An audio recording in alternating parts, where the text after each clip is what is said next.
బంగాళాఖాతంలో ఏర్పడినటువంటి మోంతా తుఫాన్ ప్రభావంతో రానున్నటువంటి 3 రోజుల పాటు ఆంధ్రప్రదేశ్ రాష్ట్రంలో భారీ వర్షాలు పడతాయని వాతావరణ శాఖ అధికారులు హెచ్చరికలు జారీ చేశారు. అయితే ఈ తుఫాన్ ప్రభావంతో ముఖ్యంగా ఆంధ్రప్రదేశ్ రాష్ట్రంలో ఏ జిల్లాల్లో భారీ వర్షాలు పడబోతున్నాయి, ఏ జిల్లాల్లో మోస్తరుగా వర్షపాతం నమోదవుతుంది, ఎప్పటి నుంచి ఆంధ్రప్రదేశ్ రాష్ట్రంలో వర్షాలు అయ్యేటువంటివి స్టార్ట్ అయిపోతాయి, ఈ వివరాల గురించి చెప్తాను. అండ్ అలాగే మనకు 3 రోజుల పాటు స్కూల్స్ అన్నిటికీ కూడా హాలిడేస్ అనేటువంటిదైతే ఇవ్వటం జరిగింది. ప్రభుత్వ స్కూల్స్‌కి, ప్రైవేట్ స్కూల్స్‌కి రెండిటికి కూడా. ఓకేనా? సో, ఏ జిల్లాల్లో ఎన్ని రోజుల పాటు ఇచ్చారు అనే విషయం గురించి కూడా మీకు క్లియర్ ఇన్ఫర్మేషన్ అయితే అందజేస్తాను. ముఖ్యంగా మీరందరూ కూడా వీడియోని ఎండ్ వరకు చూసి నా ఎక్స్‌ప్లనేషన్ మీకు నచ్చినట్లయితే లైక్ చేసి అందరికీ కూడా షేర్ చేయకుండా అయితే మర్చిపోవద్దు. ప్రెజెంట్ మీ యొక్క పరిసర ప్రాంతాల్లో వెదర్ ఎలా ఉందో కూడా కామెంట్ సెక్షన్‌లో కామెంట్ పెట్టి అయితే తెలియచేయండి. ఫస్ట్ టైం ఛానల్‌ని చూడడానికి వచ్చినటువంటి వాళ్ళు ఎవరైనా ఉన్నట్లయితే ఛానల్‌ని సబ్స్క్రైబ్ చేసుకునేసి బెల్ ఐకాన్ అయితే ఆన్‌లో పెట్టుకోండి. ఇక లేట్ చేయకుండా టాపిక్‌లోకి గనుక వచ్చేసినట్లయితే సో, మనకు ఈ బంగాళాఖాతంలో కొనసాగుతున్నటువంటి మోంతా తుఫాన్ అనేది తీవ్ర వాయుగుండంగా అయితే ఏర్పడడం జరిగిందనమాట. ఆల్రెడీ వాతావరణ శాఖ అధికారులు హెచ్చరికలు కూడా జారీ చేశారు. రానున్నటువంటి 3 రోజుల పాటు ఈ తుఫాన్ ప్రభావం భారీగా ఉండబోతుంది అని చెప్పడం జరిగింది. అందుకే ఈ స్కూల్స్‌కి, కాలేజెస్ కూడా హాలిడేస్ కూడా ప్రకటించడం జరిగిందనమాట 3 రోజుల పాటు. ఓకేనా? అయితే ఈ యొక్క తుఫాన్ అనేది గడిచిన 6 గంటల్లో మనకు గంటకు 5 కిలోమీటర్ల వేగంతో కదిలిందని వాతావరణ శాఖ అధికారులు ఇన్ఫర్మేషన్ రిలీజ్ చేశారు. సో, మరొక 12 గంటల్లో నైరుతి పశ్చిమ మధ్య బంగాళాఖాతంలో తుఫానుగా మనకు తీవ్రంగా బలపడబోతుందన్నమాట ఇది. ఓకేనా? ప్రజెంట్ కనుక మీరు అబ్జర్వ్ చేసినట్లయితే ఈ తుఫాన్ అనేది ఎక్కడ ఉంది, ఎక్కడ కేంద్రీకృతమైంది అనే దానికి సంబంధించి మీరు ఈ శాటిలైట్ ఇమేజ్‌లో క్లియర్‌గా అయితే అబ్జర్వ్ చేయొచ్చండి. ప్రస్తుతానికైతే ఇక్కడ కేంద్రీకృతమైందన్నమాట మనకు. ఓకేనా? సో, అయితే ఇది మొట్టమొదటిగా వచ్చేసి చెన్నైనైతే తాకుతుంది. చెన్నైకి దగ్గరగా ఉందన్నమాట. ఇక్కడ చూడొచ్చు మీరు. ఓకేనా? సో, ఈ చెన్నైకి భయంకరమైనటువంటి భారీ వర్షాలైతే కురుస్తాయన్నమాట. ఎందుకంటే ఆల్మోస్ట్ ఆల్ దీనికి చాలా అంటే చాలా దగ్గరకైతే వెళ్ళడం జరుగుతుంది. దాని తర్వాత మనకు ఈ దిశగా అయితే కదులుతుందన్నమాట ఈ తుఫాన్ అనేది. ఓకేనా? దానికి సంబంధించి కూడా మీకు ఈ శాటిలైట్ ఇమేజెస్ చూపిస్తాను. కింద ఉన్నాయి. ఓకేనా? మీకు క్లియర్‌గా అయితే ఎక్స్‌ప్లెయిన్ చేస్తాను. సో, ప్రస్తుతానికొచ్చేసి ఈ అల్పపీడనం, ఈ తుఫాన్ అనేది ఇక్కడ కేంద్రీకృతం అయ్యిందన్నమాట. సో, ప్రస్తుతం ఈ టైంకొచ్చేసి మనకు ఈ విశాఖపట్నము, దాని తర్వాత ఈ తిరుపతి, నెల్లూరులో అక్కడక్కడ తేలికపాటి జల్లులతో కూడుకున్నటువంటి వర్షపాతం నమోదవుతుంది. ఇకపోతే హైదరాబాదు, ఈ చుట్టుపక్కల తెలంగాణ స్టేట్‌లో ఎక్కడ కూడా వర్షాలయ్యేటువంటివి నమోదయ్యేందుకు అవకాశాలు అయితే కనిపించడం లేదు. సో, ఇప్పుడు ఈ టైంకి సంబంధించి రిపోర్ట్ అయితే చెప్పాను మీకు. ఎక్కడెక్కడ వర్షాలు పడతాయంటే విశాఖపట్నము, విజయనగరము, ఈ రాజమహేంద్రవరము, ఓకేనా? ఆ పరిసర ప్రాంతాల్లో అక్కడక్కడ తేలికపాటి జల్లులతో కూడుకున్నటువంటి వర్షాలు నమోదవుతాయి. అంతేకాని భారీ వర్షాలైతే నమోదు అవ్వవన్నమాట. నెక్స్ట్ ఇకపోతే రేపు అర్లీ మార్నింగ్ అంటే 27వ తారీఖున ఉదయాన్నే 4, 5, 6 ఆ సమయంలో గనుక చూసుకున్నట్లయితే మనకు ఈ తుఫాన్ అనేది కొంచెం కొంచెంగా అయితే మొత్తం విస్తరించేసిందనమాట. ఇక్కడ చూడొచ్చు ఇదంతా కూడా విస్తరించేసి సో, ఆల్మోస్ట్ ఆల్ మనకు ఇక్కడ వరకు అయితే వచ్చేసింది. ఇక్కడ చూడొచ్చు మీరు. సో, పైన ఇమేజ్‌లో అయితే మనకు అక్కడి వరకైతే రాలేదనమాట. మీరు గనుక అబ్జర్వ్ చేసినట్లయితే. అంటే ప్రస్తుతానికి ఇక్కడ వరకే ఉంది. బట్ మనకు రేపు ఉదయం కల్లా ఆల్మోస్ట్ ఆల్ మీరు గనుక అబ్జర్వ్ చేసినట్లయితే ఇక్కడ నెల్లూరు, తిరుపతి, ఈ సముద్ర తీర ప్రాంతాలు ఏవైతే ఉన్నాయో ఓకేనా? ఈ యొక్క సముద్ర తీర ప్రాంతాలకు ఆనుకొని రావడం అయితే జరుగుతుంది. రేపు ఉదయం 4, 5, 6 ఆ సమయంలో ఈ నెల్లూరుకి, ఈ తిరుపతి ఓకేనా? ఇదంతా కూడా విస్తరించేస్తుంది మనకు ఈ తుఫాన్ అనేది.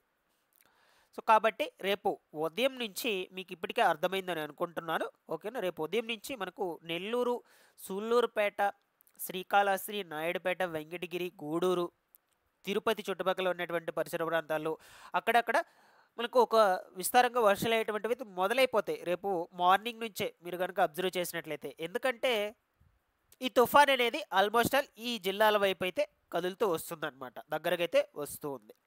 ఓకేనా? సో, మీకు రేపు మార్నింగ్ నుంచి ఆల్మోస్ట్ ఆల్ ఈ జిల్లాల్లో అయితే వర్షాలయ్యేటువంటివి మొదలైపోతాయి రేపు మార్నింగ్ నుంచి. ఇకపోతే రేపు మధ్యాహ్నం ఆ సమయం గనక చూసుకున్నట్లయితే 1, 2, 3 ఆ సమయంలో సో, ఇక్కడి నుంచి విశాఖపట్నము ఓకేనా? నెక్స్ట్ వచ్చేసి ఈ గుంటూరు, బాపట్ల, ఈ చీరాల అక్కడైతే అంత వర్షాలైతే కురవు. ఈ నెల్లూరు, ఒంగోలు ఓకేనా? నెక్స్ట్ వచ్చేసి తిరుపతి, చిత్తూరు, అనంతపురం ఈ యొక్క పరిసర ప్రాంతాల్లో అక్కడక్కడ వర్షాలు అయ్యేటువంటివి స్టార్ట్ అయిపోతాయి. ఒక మోస్తరుగా పడుతూ ఉంటాయన్నమాట రేపు మధ్యాహ్నం కూడా.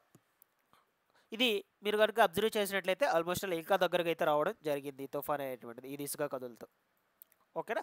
ఇకపోతే రేపు ఈవినింగ్ సమయానికి చూద్దాం. అంటే రేపు సాయంత్రం సమయానికి వాతావరణం ఎలా ఉండబోతుంది.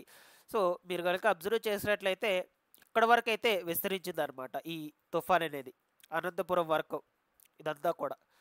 ఓకేనా. సో ఈ ప్రాంతాలన్నింటిలో మనకు వర్షాలు అయ్యేటువంటివి అయితే ఈవినింగ్ పడతాయి, గట్టిగా అయితే పడతాయి అనమాట. అంటే కొంచెం భారీగానే కురిసేందుకు అవకాశం అయితే ఉండొచ్చు. సో ఈ తుఫాన్ అనేది కొంచెం కొంచెంగా కదులుకుంటూ ముఖ్యంగా ఈ తిరుపతి, నెల్లూరు, ఒంగోలు, చిత్తూరు ఈ ప్రాంతాల వైపు అయితే కదులుతూ వస్తుంది. ముందుగా ఆ ప్రాంతాలకైతే తాకుతుంది. ఇక్కడ ఉత్తరాంధ్ర ప్రాంతాలకు వచ్చేసి విశాఖపట్నము, ఈ విజయనగరం, విజయవాడ ఆ ప్రాంతాలకైతే ముందుగా తాకడం జరుగుతుంది. ఓకేనా. సో కాబట్టి ఈ ప్రాంతాల్లోనే రేపు అర్లీ మార్నింగ్ అంటే రేపు ఉదయం నుంచి వర్షాలు అయ్యేటువంటి స్టార్ట్ అయిపోతే ఇక రేపు ఈవినింగ్ అంటే రేపు సాయంత్రం కల్లా చూసుకున్నట్లయితే ఇది కొంచెం కొంచెంగా ఈ దిశకైతే కదిలిపోయి ఇక్కడ వరకు అయితే విస్తరించేస్తుంది అనమాట మీరు కనుక అబ్జర్వ్ చేసినట్లయితే.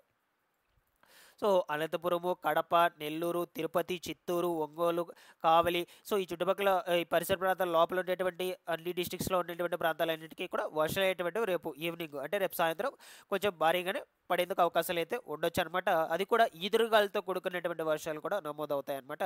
సో కొన్ని కొన్ని ప్రాంతాల్లో కరెంటు కోతలు కూడా ఉంటాయి. మీరందరూ కూడా కొంచెం అప్రమత్తంగా అయితే ఉండండి. ఓకేనా. నెక్స్ట్ ఇకపోతే ఇది వచ్చేసి రేపు అర్ధరాత్రికి సంబంధించి 27వ తారీఖున 12 గంట ఆ సమయానికి సంబంధించి చూసుకున్నట్లయితే ఈ దిశగా కదిలింది మనకు. ఫస్ట్ వచ్చేసి ఇది ఈ ఒంగోలు, గుంటూరు, ఈ రాజమహేంద్రవరము ఈ దిశగా అయితే వెళ్ళింది. అప్పుడు మనకి తిరుపతికి, చిత్తూరు ఈ ప్రాంతాలకు కొంచెం లైట్ రెయిన్ నమోదవుతుంది, వర్షపాతం అయితే తగ్గుతుంది. ఈ ఒంగోలు, చీరాల, గుంటూరు, బాపట్ల, కృష్ణా, రాజమహేంద్రవరము, విజయవాడ ఈ ప్రాంతాలకైతే ఫుల్ ఎఫెక్ట్ అయితే చూపిస్తుంది అనమాట. అతి భారీ వర్షాలు అయితే కురుస్తాయి. ఎందుకంటే ఇది ఆల్రెడీ దూసుకు వెళ్ళిపోయింది, చొచ్చుకొని వెళ్ళిపోయింది అనమాట ఆ జిల్లాల్లోకి. కాబట్టి మనకు ముందుగా అతి భారీ వర్షాలు అయ్యేటువంటివి ఈ ప్రాంతాల్లో అయితే పడడం జరుగుతుంది. ఇక 28వ తారీఖున ఉదయం కల్లా కనుక మీరు చూసుకున్నట్లయితే వాతావరణం ఎలా ఉండబోతుందంటే ఇటుగా వెళ్ళినటువంటి అల్పపీడనం అనేది మళ్ళీ కూడా ఇటు రివర్స్ వచ్చి ఈ ప్రాంతాల మీదకైతే విస్తరించడం జరిగిందనమాట. అందువల్ల మనకు 3 రోజుల పాటు భారీ వర్షాలు అయితే ఉండబోతున్నాయని కూడా చెప్పారు వాతావరణ శాఖ అధికారులు. బట్ నేను ఎప్పటికప్పుడు ఇన్ఫర్మేషన్ అయితే అందజేస్తూ ఉంటాను. మీరందరూ కూడా కొంచెం జాగ్రత్తగా అయితే వహించండి. అత్యవసర సమయంలో కానీ బయటకైతే రావద్దు. మీరు రిమైనింగ్ టైంలో మొత్తం కూడా ఇంట్లోనే ఉండేందుకైతే ప్రయత్నించండి. కరెంట్లు లేకపోయినా సరే ఎవరు కూడా చెట్ల కింద అలాంటి వాటి కింద ఉండొద్దు. ఎందుకంటే ఎదురుగాలతో కూడుకున్నటువంటి వర్షపాతం నమోదవుతుంది కాబట్టి. ఇకపోతే స్కూల్స్, కాలేజెస్ హాలిడేస్ గురించి అయితే కొంచెం బ్రీఫ్గా చెప్పేస్తాను. సో మొట్టమొదటిగా కృష్ణా డిస్టిక్లో వచ్చేసి 27, 28, 29 తారీఖులో హాలిడేస్ ఉంటాయి. ఈస్ట్ గోదావరిలో 27, 28 2 రోజులు మాత్రమే ఉంటాయి. అన్నమయ్య డిస్టిక్లో 27, 28, కడప డిస్టిక్లో వచ్చేసి 3 రోజులు అయితే ఉంటాయన్నమాట. బాపట్లలో కూడా 3 రోజులు అయితే ఉంటాయి. నెక్స్ట్ ఎన్టీఆర్ డిస్టిక్లో 3 రోజుల పాటు అయితే ఉంటాయి, 27, 28, 29. ఇక గుంటూరు డిస్టిక్లో వచ్చేసి 3 రోజులు ఉంటాయి. నెక్స్ట్ అనకాపల్లిలో వచ్చేసి 3 రోజులు, కాకినాడలో వచ్చేసి 27, 28, 29, 30, 31 5 రోజుల వరకు అయితే ఉంటాయన్నమాట. కాకినాడ డిస్టిక్ ఎక్కువ వర్షపాతం అయితే ఉంది కాబట్టి. ఏలూరులో వచ్చేసి 2 రోజులు, పల్నాడులో వచ్చేసి 1 రోజు మాత్రమే సెలవు అయితే ఇచ్చారు, అది కూడా రేపటి రోజు. ఏలూరులో 27, 28 మాత్రమే.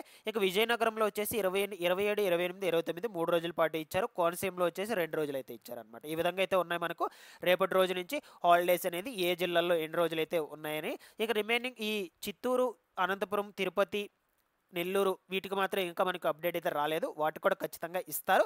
ఓకేనా. మీరు ఎప్పటికప్పుడు ఛానల్ని ఫాలో అప్ చేస్తూ ఉండండి. నేను కూడా ఇన్ఫర్మేషన్ అయితే అందజేస్తూ ఉంటాను. Thanks for watching this one.